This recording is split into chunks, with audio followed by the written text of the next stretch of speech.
Let's do a quick too. Hey, good evening. Welcome. I'm Empress Queen D. And I'm Clay D. Good evening, Clay. Let's do a quick to that. This is the weekend. This is Mother's Day weekend. For all the mommies out there, guardians, aunties, all those who love children, who take care of children, who've assisted, who've given birth or adopted, it doesn't matter. If you feel that you should be included in Mother's Day, then you should. And even the dads who are out there taking care of kids. Right, Clay? Yes. Absolutely. But we're excited this evening. We are talking about the show Testament. Wow. What do you think, Clay? Yes, it was a great episode. Woo, yes. Let's click to that. Mm. So we're going to get started. So last week, let's do a little bit of a review. You want to talk about last week a little bit? Sure. We haven't done enough already. Yes. So last week, as you know, Aunt Lydia had requested from Agnes/Hannah if she could, she had a special request. She said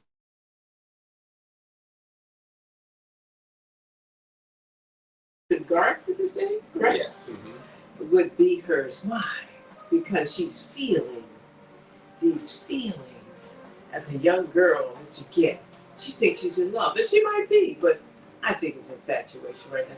Well, you know what? After all, he's the cutest one there and the youngest one, all these old prunes there, right, Clay? Yes. Yeah. So last week, the girls were matched up, supposed to be meeting at the ball, this coming out party for all the girls dressed in green to show that they're fertile, to meet a potential husband. These commanders are wealthy, they're of age, they look like they're like 60 up. Some might be 55, I don't know. But the way they look here, they all got gray hair. I'm like, really? So you want these young girls between the ages of 13 to probably 16 marry you? But this is Gilead. And so anyway, now we're going to fast forward into tonight's episode where you see they do a flashback about May Day. You want to talk about that, Clint? Yes, let's do it. So it shows you a flashback of when Daisy was sitting at a cafe in Toronto where June had left her off in episode 1, I believe it was. And she's been waiting there for hours, and then suddenly this waitress asked her if she was waiting on someone. Wow. After she had gotten kicked out of this diner, she says yes. Then she's smoking a cigarette, says, well, tomorrow should be a nice May Day. And then Daisy goes, it's effing March. And then she looks at her and says, yeah, June said you would last. I didn't think you would. Come on, I'm going to take you to your next stop. And she went along with her. Yes. Daisy, the show's opened up with Daisy lying in bed, listening to her radio with earplugs in. Now, if you've seen any of the past episodes, you will know that Daisy had taken her radio and with the earplugs, and she hides it inside the bed of the end of the bed inside a panel. But I thought in the beginning she was hiding in her panel, but now she's hiding into the girl next to her, Talia's panel of her end of her bed, which is very dangerous. And so it's talking about how that the May Day and invaded Boston, and Gilead lost a lot of lives trying to take over Boston. Well, as Clay said, now they show us that Daisy is in this diner waiting for June or some type of answer or somebody to come for her help.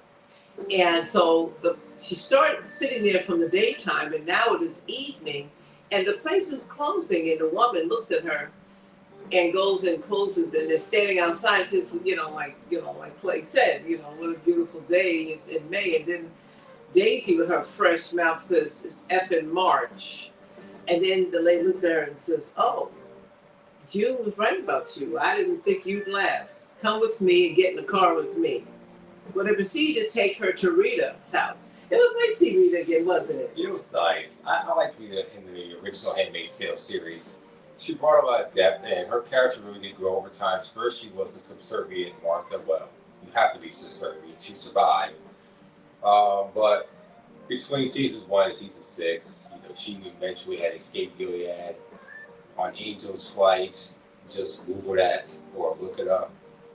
And she spent half of the series in Canada. So you really did see that growth. But now you're seeing her looking healthy and thriving and glowing and really just a part of the Mayday resistance, which, quite frankly, I was wondering about her the other day, and just to see her surprisingly just pop up, that was a surprise. I didn't know we were going to see any more original Handmaid's Tale characters outside of Aunt Lydia and June this season, especially this late in the first season. Right. It was nice to see the actress Amanda Brugel that plays Rita. She actually came on social media and let us know that she was going to be making a cameo appearance. So it was really, and I was looking forward to seeing her. She's a beautiful woman. She added depth, like Clayton said, depth to this show with her quiet, unspoken demure, but she added a presence, wouldn't you say? Yes. With helping June. Well, she's doing the same here too. For Daisy, Daisy's there, and Daisy's being her usual, rebellious self. But a lot of people, including shout out to Twister, a lot of people get annoyed with Daisy, but Daisy has an axe to grind. Daisy has found out that she's adopted. Her parents were killed, and then now, later on we find out that her real parents were killed too. So and then she had a boyfriend that did not side with her and try to support her. Yeah. So why should Daisy be happy? There's nothing to be happy about except being alive. Yeah. But if you call that living, but Rita supports her in a way that kind of lets her know that, hey, we're here for you, and we're going to send you to a Spanish country. Colombia. Yeah. She goes, I don't speak effing Spanish. And she goes, well, you can learn. She goes, I'm not going. And there was another woman a woman from the diner, who says, well, you have to go to Colombia if you want to be safe. And then she says, well, maybe we can get you in.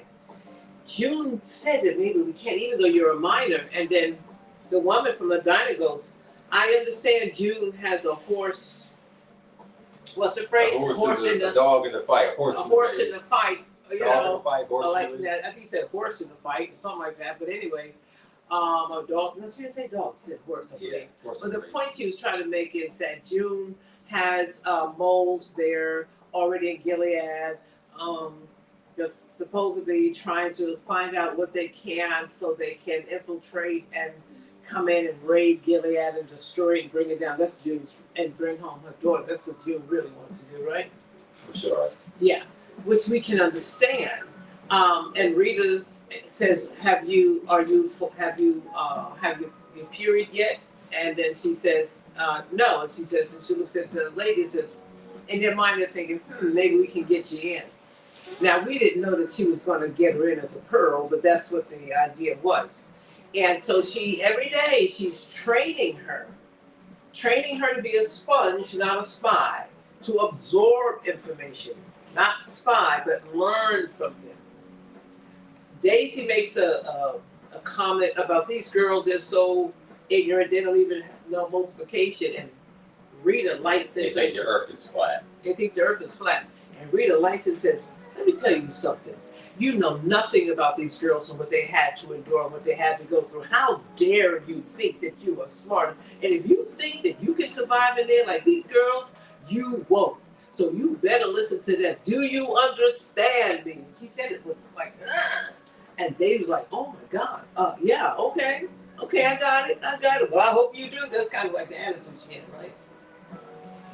And so she serves us some nice hot soup because, She was a Martha there, and she cooks well. She says, I was a chef before. And she goes, what happened? She says, well, that was before. She was basically saying that she's glad to have her life back and to be able to cook. And let her know that she lost her parents, and everybody lost their parents because of Gilead, and the commanders and the soldiers and everyone that came and killed everybody. So she was letting her know, I understand your plight.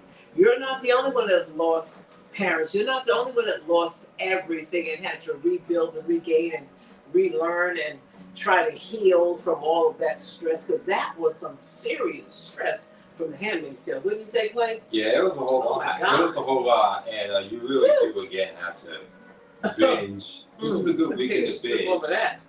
If you're home this weekend with family and or graduation weekends and you have some downtime, or you're just staying away from the mayhem, just binge watch at least one season of the show.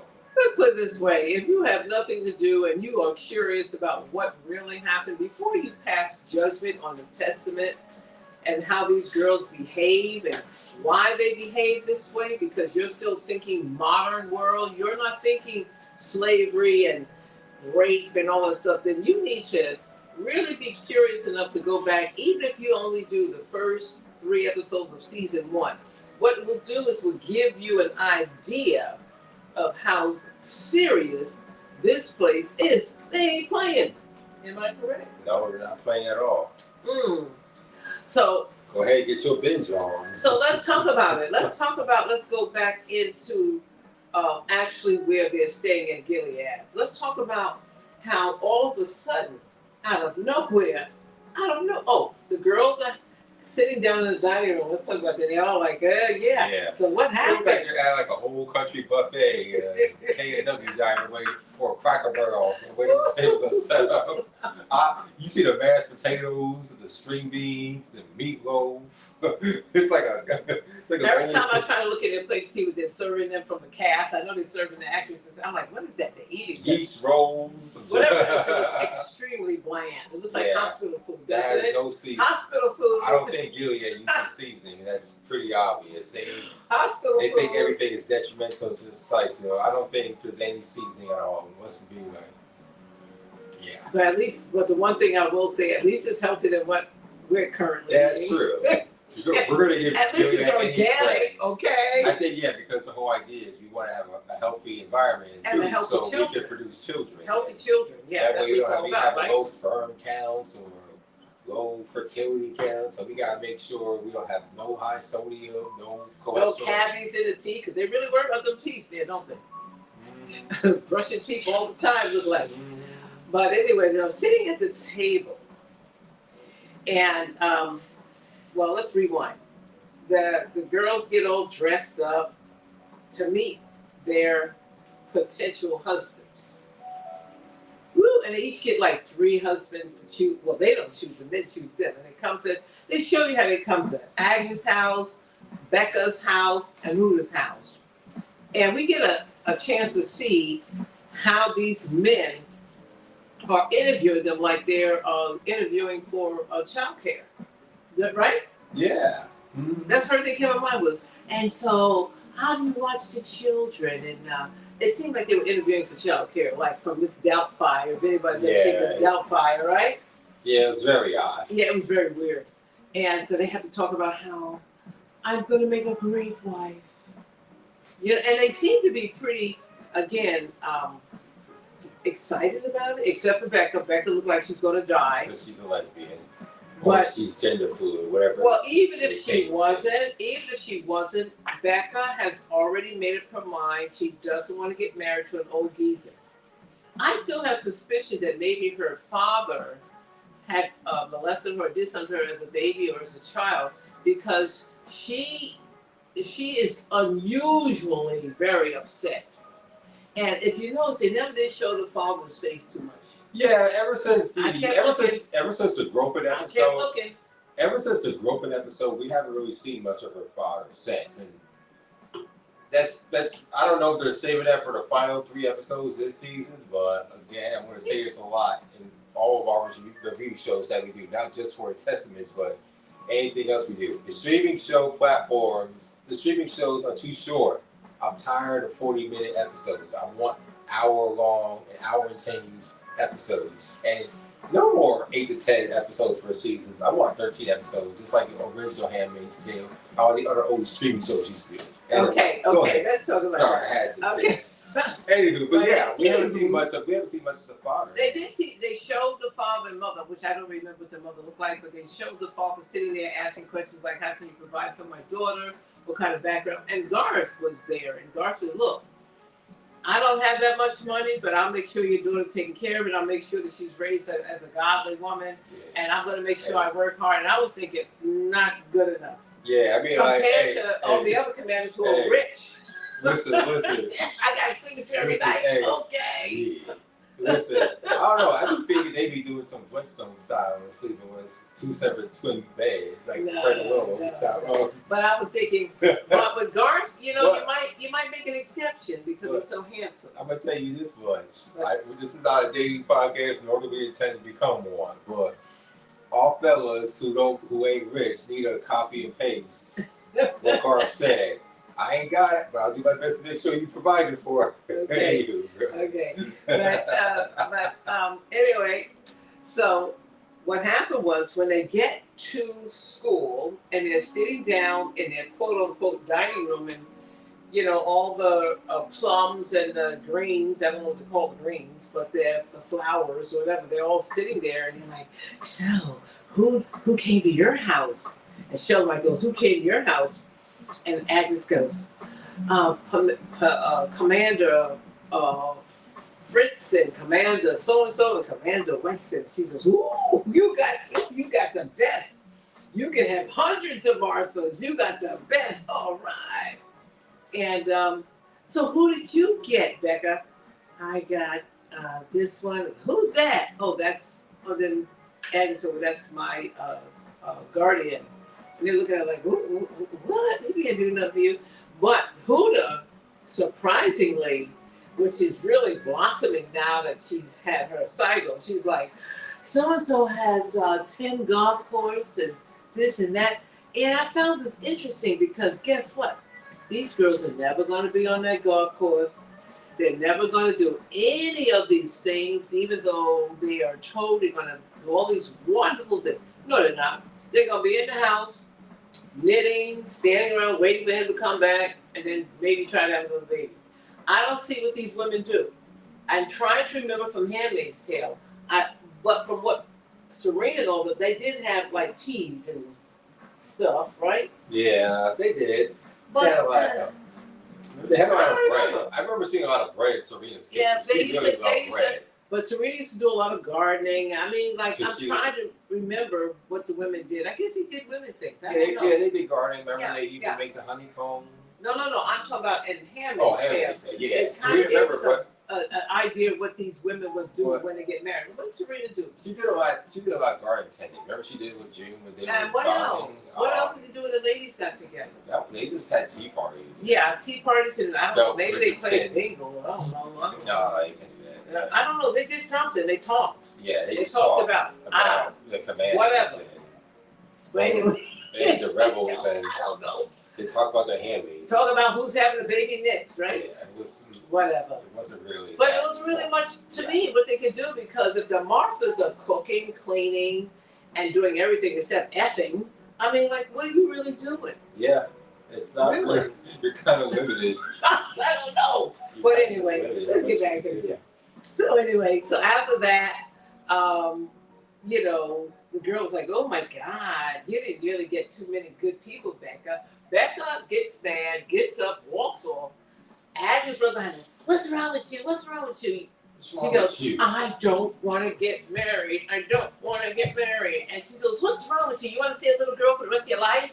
She goes, I want to get married. I want to have babies. I want to have a good life. She says, you're not listening to me. We need to play Jagged Edge song. I was like, okay, Agnes. What we see here is that Agnes has been raised this way, and I will say that she's been conditioned, because a nice word is saying brainwashed, but she's been conditioned to believe that she's going to have a wonderful life. I guess because she sees her dad and his wife and whatever. And so she's feeling like, I'm going to have a good life. Whereas Becca's thinking, oh my God, I got this nasty, greasy man, this and that's on top. Oh my God. All Becca can see is the nastiness of what she feels. And I believe her dad we might find out later, her dad has something to do with that. And that could have caused her to behave the way she does and feel the way she do. We don't know, but we will find out. Bottom line is, she's very wise, she's young, and she don't want to be married, which is nothing wrong with that. She is too young to get married. She don't want to be a damn wife. She ain't ready yet. Yeah. And if she was gonna be a wife in modern time, it'd be different because she can pick and choose and do what she want to do. But under these conditions, she feels that she's just a nobody. She said that she feels like jumping off a cliff. My concern is She's that talking too loud. Everywhere. my concern is that she really might kill herself. Well, Does it she ever might, cross your or mind? it did. Remember Janine, the first couple seasons, I think it was season 1 Yeah. of Handmaid's Tale. I have to go way back here.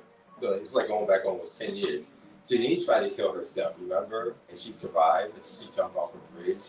Ah, yes. I got a feeling this might be a repeat. I got a feeling that Becca won't be able to handle this. That could If be this something man, you see in if this season man makes episode her drunk or this man jump on her, she might kill herself after that. I just feel. Yeah. I don't know if she's gonna be able to survive. Now I this. think about it, I don't know if we'll see her in season 2. I don't know if she's gonna be able to survive this.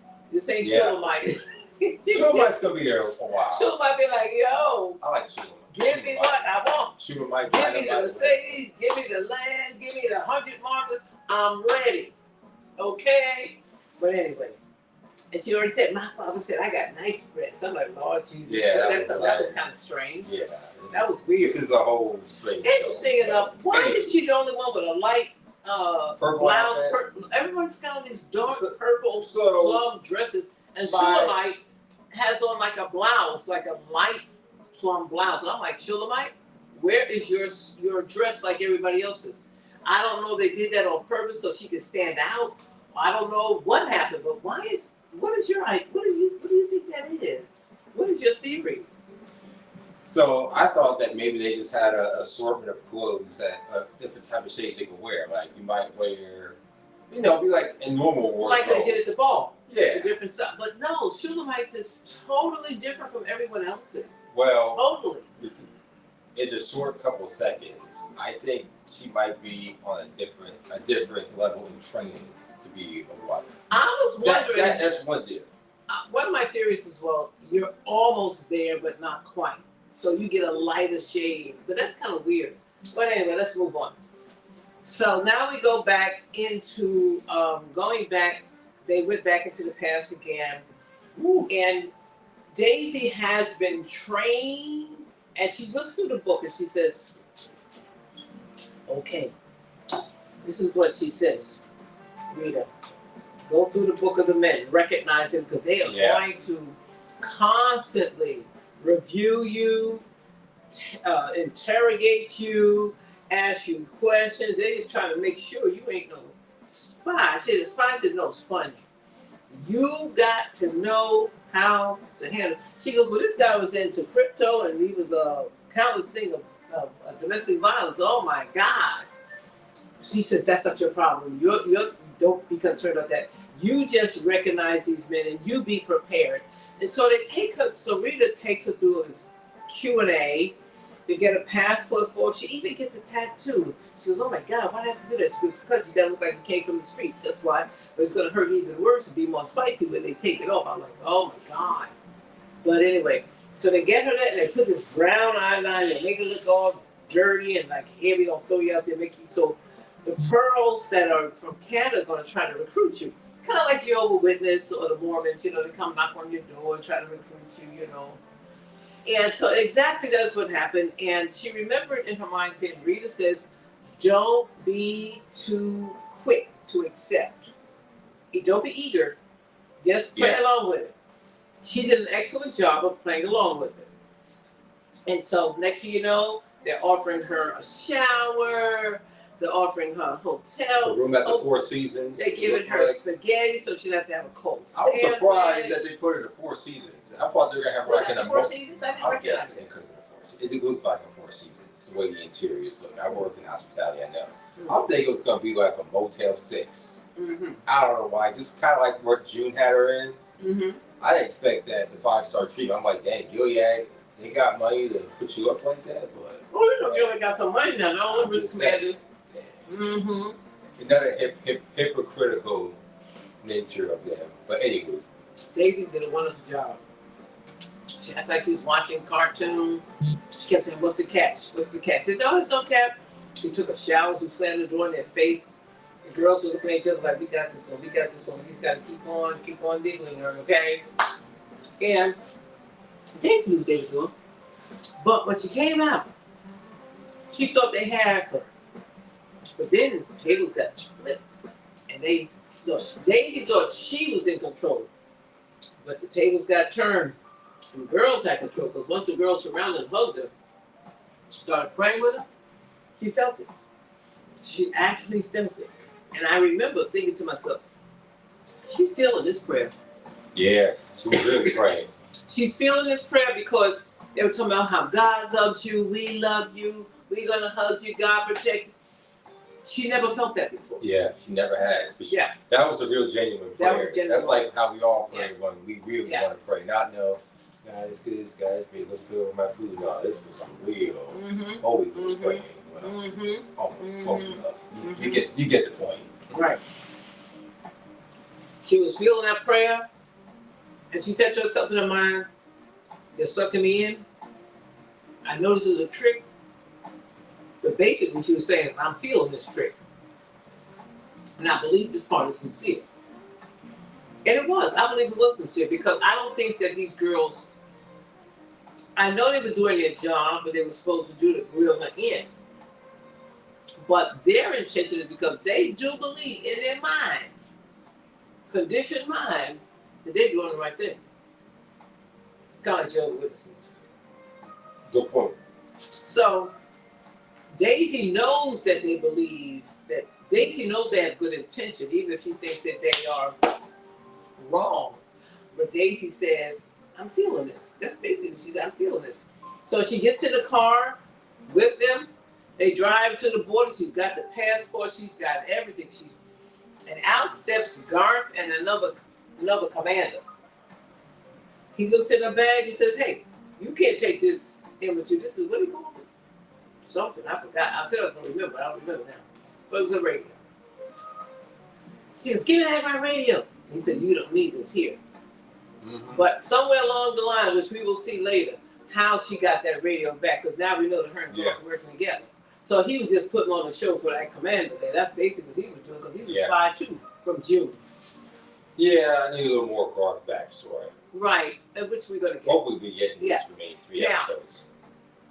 Interesting enough, June will do anything to get her daughter back, even sacrifice Daisy. She's like, bump that. We already know how June is. Let's get Daisy in there. We got to get Garth. I don't care who's in there as long as they can get my child. But what I've noticed about Agnes, a lot of people who've been saying, oh, I can't stand Agnes, I can't stand how Chase Infinity is playing Agnes, like I just don't like Agnes. What I think that people are not getting is that this child was kidnapped and raised and conditioned and brainwashed since she was like 3 or 4 years old. Then her mother dies, her adopted mother in Gilead, and then she gets this mean Paul. The point I'm trying to make, what do you expect from this girl? You expect her to act like Daisy? Daisy is worldly. She comes from 2 hippie adopted parents who really didn't care whether she sleep, eat, go to school, nothing. Whereas Agnes comes from a very strict house of rules, biblical environment.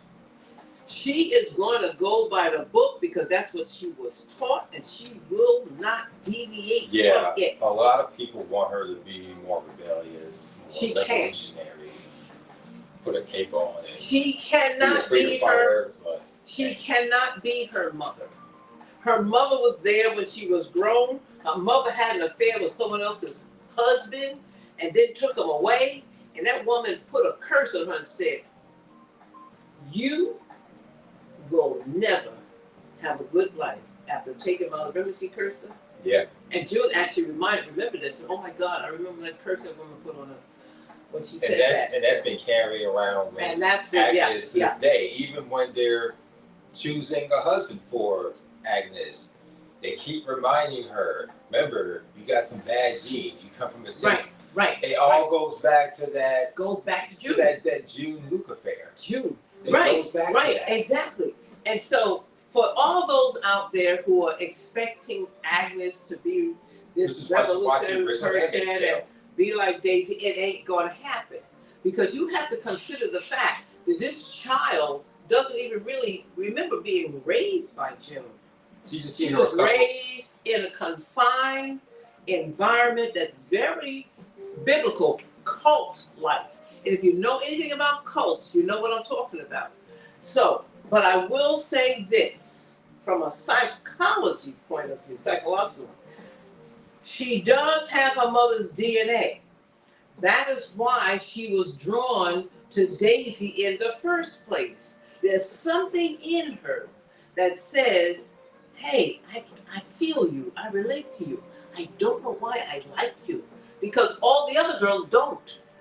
So there is something in her, that June DNA, that says, there is something in me that's rebellious. Because if you remember, this is the part we got to remember.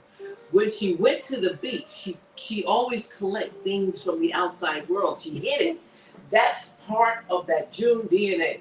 Because the only person that knows that is Daisy. She's got a crack pipe, she's got pins, she's got shells, she's got all these things from the beach. And she goes, I saved this. You know, because there's a scene, right, Clay? Where, oh, yeah, we got to talk about that scene, Clay. Let's talk about that scene. Yeah. Oh, yes. Okay, talk about the scene when the commanders come in. The girl, oh, Jesus. Yeah, so what happened originally was that they had the commanders come busting into the school. They just wanted to inspect and investigate. And Alfredo goes, let me go get Aunt Lydia. And Commander Weston, who apparently is an eye too, he goes. Also the potential husband of Agnes. Yes. He goes, you going to deny his entry. Yeah, because Donald was like, excuse me, Commander, is there a reason why you're here with my girls? And he says, are you going to deny me entrance? And she backed off like, let me shut my mouth. Yeah, interestingly enough, I just had a wonder if him and Commander Judd are connected somehow. Because we didn't see any Aunt Lydia or Commander Judd like we did in the previous few episodes. Anyway, we'll come back to that. But so they round up all the girls, presumably. They interviewed all the girls especially. They interviewed, obviously, Daisy, Talia, and the two other girls. Yeah. And the reason why they were there is because they got word that radio frequency. That radio frequency was in their like a GPS. Gilead. Yeah. Put it in layman's terms. And they were like, because of that fight that took out there. Remember the bus scene that we talked about earlier? Not only that. Remember the fight where they said some of the Gilead men were killed, somebody was killed? Yes. So they wanted to know, like, well, what the frequency come from? What the freak? So they go in to investigate because the frequency came from that bedroom. Yeah. Daisy had been hiding her radio in Talia's headboard. And that was intentional. Not headboard, but inboard. Now, I don't know if it was intentional. That was intentional. Yeah. Now, you know why? Because remember the previous episodes where she called her listen to that radio. So in that moment of survival, she did it, Aunt Lydia. Going back to the last episode, she said, look, in order to shut this girl up, if it has to be between her and I going home or coming home alive, I'm gonna get her removed if necessary. That's what I believe happened. And that's a possibility, absolutely, because I'm like, why are you putting it in her inboard instead of your inboard? But I could have sworn it was in your inboard. But that girl did catch it that time, right? She put it there. But my question is that what happened was that to fast forward, they all came after they did their internal reviews. They come in and F Dog goes, yeah, one of you girls betrayed us, so you got to go. The commanders, we're all thinking that they come for Daisy. Daisy is literally urinating because they show your. Was it Daisy that was urinating, or was it the girl? It was the other girl that was facing Daisy, Talia. Even I felt nervous. Like you felt your heart. Oh yeah. Felt his heart drop. Yeah, that was scary, wasn't it? Then they take all Talia, four of the girls to interview them separately. Yeah, but ultimately they come back and they take Talia like it was some. But yeah, but she was frantically screaming, kicking. But let's talk about how when they took Daisy, and they went to interview Daisy. Daisy had been trained by Rita. Yes. What to say. So when Commander Weston looked at her and said, "So, tell me about yourself. Where are you from?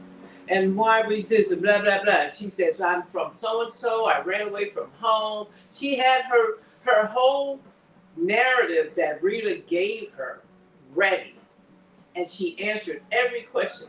And at the end, because she's so savvy, so street-like, he says, she goes and she added this on her own. She looks him straight in the eye with those glassy blue eyes and goes, "The girl saved me." And he goes, "No." And she looks like, "Breathe, you damn bitch." This is what she's saying in her mind. He said, "God saved me." She went, "Oh." She played up under his eye. Oh. She did that so good. I was like, "Girl, you were something else." That was good. She did a great job. But like poor Talia. Like a glass china doll. But when she walked out of there and went in that room, she hyperventilated, and Agnes came and said, "What's wrong with you? The commanders are there. They're here to protect us from Mayday." She's like, "Oh my God." She says, "Oh my God." She tried to play it off. She says, "Well, they always make you feel guilty." It's because you know she's guilty. I'm like so funny. They always make us feel so guilty. Yes. Well, anyway, so Agnes says, I haven't been spending enough time with you, so why don't you come back with me to my house, and we can go to my room and blah. She goes, "Oh, don't you have to feel sorry for me?" She goes, "No, I feel sorry for you. It's just that if I was in your position, I don't know if I would be as brave as you. I admire you for your courage." Right? Mm-hmm. And so then Daisy went with her back to the room. But poor Talia, the Spanish girl, they came back and they grabbed Talia and she was screaming, "Amidala, help me, help me, help me, help me."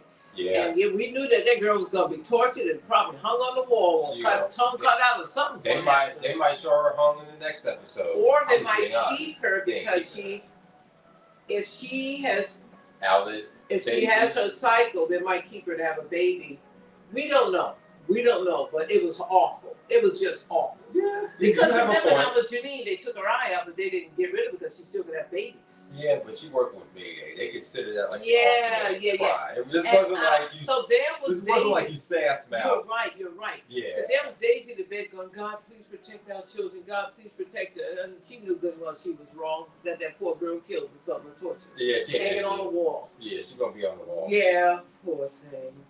But so they just showed. They rather sacrifice her because even if she is fruitful, quote unquote, because you were treasonous in their eye.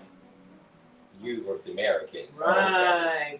But I also felt, and this Canadians. is a kind of a just an idea, a thought that came to my mind, that perhaps they also kept Daisy because she knows how to talk and look you in the eye and play it so well. And now Daisy looks like a pearl. She's like Snow White.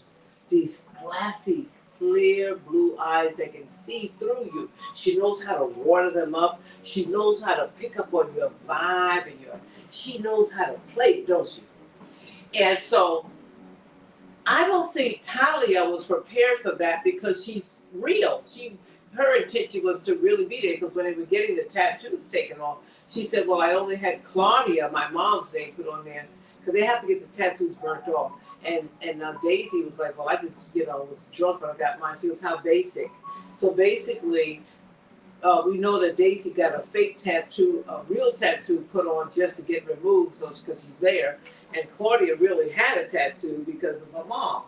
But I felt that because Claudia was a Spanish descent brown girl, I felt that, and this is crossing the line. I know this is kind of makes you feel uncomfortable, but we have to be realistic about this. Talia did not know how to answer the questions. She wasn't trained. So she might have said something like, I didn't do it, I didn't do it. Well, how did that radio get in your into your head, your board, and she that your bed? I didn't do it, it's the girl next to me. I saw her one day with it on, right? Yeah. They're not gonna buy it. They're not gonna buy the story. Because Daisy knows how to play the game, and she looks so much like Commander Weston's family. She looked like she could be related in his family. And I felt that he was picking up on that. What do you think? Yeah. That's a possibility. Yeah, he probably saw. Yeah, he saw like, something angelic yeah. about her, like, because remember now, he lost his daughter now. He lost 2 babies. Yeah, that's a good possibility. He's probably like, and he lost his wife. Right. And he's looking at her thinking, oh, she reminds me of the daughter I could have had. Oh, look at her. She looks like a pearl. Right? Yeah. Right? He kind of gave me a politician, or he looked like a sheriff, like a top cop look, you know. He had that type of blue bullet. Yeah. Like that. But Absolutely. he saw like Absolutely. He saw Daisy looks like a doll. She wears that pearl. She does. Outfit. I mean, it's like kind of doll. I mean, it's hard to resist her because of her personality and because of the way she looks. There's something about her with those glassy blue eyes that you just feel like you're staring into an ocean. You know what I mean? So she's so good at it. But anyway, moving on. So anyway, Agnes says in the bed, Daisy goes, I've never had a bedroom like this or look like this because this is just fabulous. And, you know, kind of sounding like you're so lucky. And Agnes says, well, what do you mean by that? She goes, well, I've never looked in the pearls. And you wouldn't want to look in the pearls from, you know, she always said stuff like that. She says, well, anyway, they switch to something. She shows her the stuff. And she says, what is this for? She goes, oh, that's for Valentine's Day. She goes, you're lying to me. You don't trust me. Because she says, okay, I'm sorry. It's really like a crack pipe. She really gonna say, you know, I just made it up, you know, that kind of thing, right? Mm-hmm. Yeah. But anyway, so as we come to a closing of this episode, they show Commander Garth. I didn't leave anything out. Did you leave anything out? Is there anything else that you want to talk about? Yeah, so we talked about she finally agreed to go to Mayday. She's crossing the border. And yeah, we talked about that. Yeah. Right. I would just say that. Let's talk about Agnes though. Oh, yes. Agnes' mom, Paula. Yes. That's a very important part. Well, they come to the house, Commander Weston, and 2 other men. Agnes' father says, I don't care if he is the head of economic development. He's insufferable. I can't stand it. Because they brought up the idea of the fact that she was born out of wedlock from June. And I thought that was really stupid. They keep bringing that up. Because it's stupid. Y'all the one that raped June. It doesn't make sense. No, so Hannah/Agnes was not of the result of Gilead. It's so stupid though. Well, they still keep throwing that in her face. It's really dumb though, if you think about it. She's got corrupted genes. It's really dumb. It's like, why would you choose these girls, you rape these girls, have sex with them, so you have babies, and then you want to talk about it or put them down? That's dumb. That is dumb. And this goes back to that one drop of black. I like to bring this up because there's a lot of racial undertones. There's a lot of racial undertones. Think about it. You know, you got, for example, you got the President Obama, who is grandparents is white, his mother was white, but he's black. Oh, he's black because he was that one drop of blood of black. That was made up for the benefit of the slave masters. When are we gonna figure that out? There's not even a true statement. DNA, scientific DNA says 50-50. White here, black here, came out of a white poo-poo. It's 50-50. So If the world was in reverse, we could say, oh, Obama's white. Do you understand what I'm saying? This is just fake news, so to speak. Because what you're saying is one drop of black blood. Well, that's the rule. No, that is a man-made rule. That is not a scientific rule. Okay? So I wish we would get off that stuff. It's so fake, right? It just drives me crazy. So then to say that about, you need water? Because you look like you needed water. Oh yeah. So for them to say that, oh, because, this and that with Agnes, guys, you're the one that raped her mother. That's why she's here. You're the one that needed children. That's why she's here. What do you expect? So stop it. So that's why the father got angry and said, I can't stand him. So then they bring in the other guys, and Weston is one of them, Commander Weston, and he really likes her. He really likes Daisy. But Daisy's got this lesson that June DNA comes in because she really wants Garth. Any questions? This is, I just love, no, he says, I really like the way you, he uses all those words, you're respectable, you're this, you raised her right. Any questions? And then Paula goes, oh, no. I don't have any questions. Don't. Did you just silence it? Did you hang it up? It's silence. Oh, I'll get right back to you. Okay, I gotta let that hang up. Excuse me, guys. So anyway, this is the thing. What happens is, you get any questions? Paul looking at it acts like, don't you say a word. Don't you say a word. And then what happened was, the father's like, oh, yeah, go ahead. And she goes, well, yes, I would just say that I would make a good wife after all, because of your first wife, who was married before, something like that. And he looks like, what? And then the father's like, would you like some scotch? And then the mother looks like, I feel like, you know what? So after he leaves, she goes, don't you come near me. I feel like slapping you. But what happened was, he really liked her. So later on, when she's brushing teeth, the mother goes, oh, I know you tried to sabotage that basically, but guess what? He likes you. And he's the kind of man that, wants to break in a horse. He don't want a docile one. So I guess, she's basically saying that if you've seen his record, you know what I'm talking about. Which I thought was horrible. Didn't you? Yeah. I didn't like that at all. The record, he's a crypto guy. I don't know if the mother knows that he was had domestic violence, cheat on her and all that stuff. I don't know. But for her to say that, it was awful. Didn't you think it was awful? It was. So, but this is a corrupt world. We already know that. So can we even say we're surprised that they got these bad apples everywhere, and they're just all doing it in the name of their crazy religious fanaticism? That's what this is all about. At the end of the day, since day one of the Handmaid's Tale to now. Yeah, and so later on, they showed there's Garth out there. The property is absolutely stunning. This mansion, this home she lives in, is stunning. And he's out there staring, and he's smoking, and then he throws a cigarette butt down, and he kind of smashes it. And then she comes by, and she's like, oh, and she picks up his cigarette. I said, I know that ain't the same cigarette he just smashed. They gave her a new cigarette because it looked like it was just but anyway, for optics. She takes it, she rubs it across her lips. Okay, here comes that June coming out in there again. Because June was always hot. June was a hot woman. She was, yeah. So she's rubbing across her lips like, let me just kind of try to smoke this thing. And then he goes, hey, what are you doing? You're not allowed to smoke. And then she goes, do you think, first she says, so how did it go with Becca? Did you like Becca? And he wouldn't answer. Because he knew either way he was going to be wrong. But first she asked, do you think I have a personality? Do you think I have a personality? And he's like, yeah, I think you do. And then some, he basically said. Mm-hmm. And so she looks at him like this. And then they did the whole... and then she kind of walks off, right? Then they did the whole teen trauma. Yeah, then she walks off. And yeah. And so they look at each other. And he looks at her and he says, he already knows that Daisy already said that you know that Agnes is in love with you, and he looked at her differently.